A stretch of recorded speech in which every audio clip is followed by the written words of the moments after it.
करेंगे। फिर उन्होंने बोला जो है हम दे दो नहीं तो मार डालेंगे। স্বামীর মৃত্যুতে শোকে পাথর স্ত্রী। বুক ফাটা আর্তনাদ আর কান্নায় ভারী হয়ে উঠেছিল এলাকার বাতাস।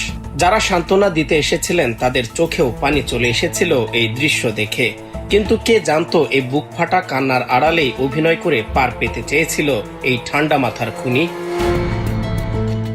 রহস্যজনকভাবে স্বামীর মৃত্যুর খবর ছড়িয়ে পড়তে তাৎক্ষণিক ঘটনাস্থলে পৌঁছায় পুলিশ।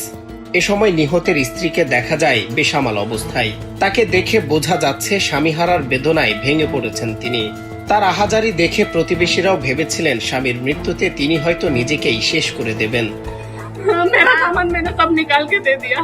তব কি বাবা ये मैं को आधा घंटा हो गया चिल्लाते चिल्लाते। रिकॉर्डिंग करेगा ना, अच्छा वो करियो तो भाभी के भी बोल रही है। হঠাৎ এই ঘটনার নতুন মোড় নেয় যখন স্বামীর ময়নাতদন্তের রিপোর্ট পুলিশের হাতে আসে। রিপোর্টে দেখা যায় এটি স্বাভাবিক মৃত্যু বা দুর্ঘটনা নয়, বরং শ্বাসরোধ করে হত্যা করা হয়েছে ওই ব্যক্তিকে। আর এর পরপরই সন্দেহের তীর ঘুরে কান্নায় ভেঙে পড়া সেই স্ত্রীর দিকে। তবে পুলিশি জেরার মুখে বেশিক্ষণ টিকতে পারেননি স্ত্রী। বেরিয়ে আসে আসল সত্য। যে স্ত্রী কিছুক্ষণ আগেও স্বামীর জন্য অঝরে কেঁদেছিলেন, তিনি স্বীকার করেন পরিকল্পিতভাবে তার স্বামীকে হত্যা করেছেন তিনি।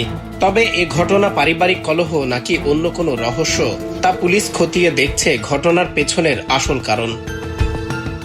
ভারতের চাঞ্চল্যকর এই ঘটনাটি সামাজিক যোগাযোগ মাধ্যমে ছড়িয়ে পড়তে মুহূর্তেই ভাইরাল হয়। অনেকের প্রশ্ন, মানুষের ওপর বিশ্বাস কি তবে এভাবেই উঠে যাচ্ছে? অভিনয়ের আড়ালে এমন নিষ্ঠুরতা ভাবিয়ে তুলেছে সবাইকে। সজল বিশ্বাস, বাংলা টিভি।